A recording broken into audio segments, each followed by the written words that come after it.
حاملان عرش اور ملائکہ مقربین پر صلوات کے سلسلے میں حضرت امام زین العابدین علیہ السلام کی دعا۔ شروع نام سے اللہ کے جو بڑا مہربان نہایت رحم کرنے والا ہے۔ اے اللہ، تیرے عرش کے اٹھانے والے فرشتے جو تیری تسبیح سے اکتاتے نہیں اور تیری پاکیزگی کے بیان سے تھکتے نہیں اور نہ تیری عبادت سے خستہ و ملول ہوتے ہیں اور نہ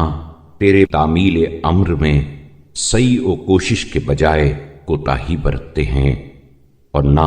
تجھ سے لو لگانے سے غافل ہوتے ہیں، اور اسرافیل علیہ السلام صاحب سور جو نظر اٹھائے ہوئے تیری اجازت اور نفاذ حکم کے منتظر ہیں تاکہ سور پھونک کر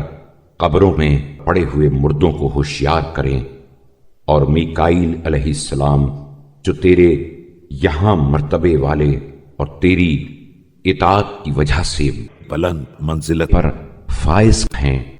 اور جبرائیل علیہ السلام جو تیری وحی کے امانت دار اور اہل آسمان جن کے مطیع و فرما بردار ہیں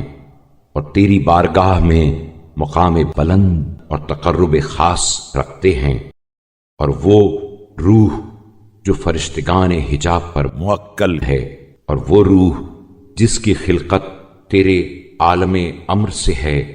ان سب پر اپنی رحمت نازل فرما، اور اسی طرح ان فرشتوں پر جو ان سے کم درجہ اور آسمانوں میں ساکن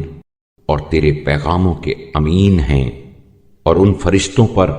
جن میں کسی سعی و کوشش سے بددلی اور کسی مشقت سے خستگی و درماندگی پیدا نہیں ہوتی، اور نہ تیری تسبیح سے نفسانی خواہشیں انہیں روکتی ہیں۔